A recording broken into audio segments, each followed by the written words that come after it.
both kind of just enter your soul and to kind of completing you. And Jack Larson, who is really a world-renowned weaver, created it from nothing. And I think of it almost as his own personal tapestry, but he also works with different committees, but it's really his vision. And when he bought this, and I should say there's a big Asian influence, as is seen in this, which is by Toshika Takezu. And it's always fascinating to me because I love to print out all these things that I'm told, and I'm sure you don't want to hear every single thing that there is, but anything you want to know, I know. Of so course. I'm happy to tell you. But when kids come in here, I mean, I try to do everything in terms of inquiry-based tours. So we start here. This is a welcome bell. They get to hit it. We talk about the philosophy of Longhouse. Therefore, how would you strike it? You know that there are kids who want to come and just smack it. Yeah. So we talk about that. So they draw their own conclusion as to the purpose and feel it inside you. What does it make you feel like? We also will talk about similarities. How would you know that this is by the same artist?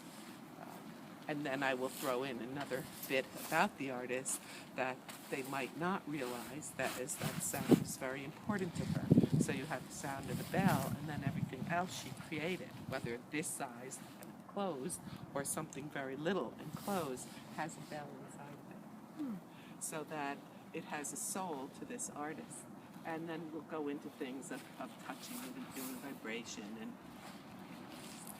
But this place was absolutely flat, and Jack wanted to create this feeling, and he also recycled. So he dug from the foundation for Longhouse, then became dirt to build up what simulates dunes, because we have dunes out here in the environment. And he also wanted to plant things that people who are interested in gardening could plant in their own homes. Use it as kind of a laboratory for people. He has very few annuals here. He believes in low minimal. The shape of the building itself is the shape of the Shinto temple. However, it's much longer than a Shinto temple.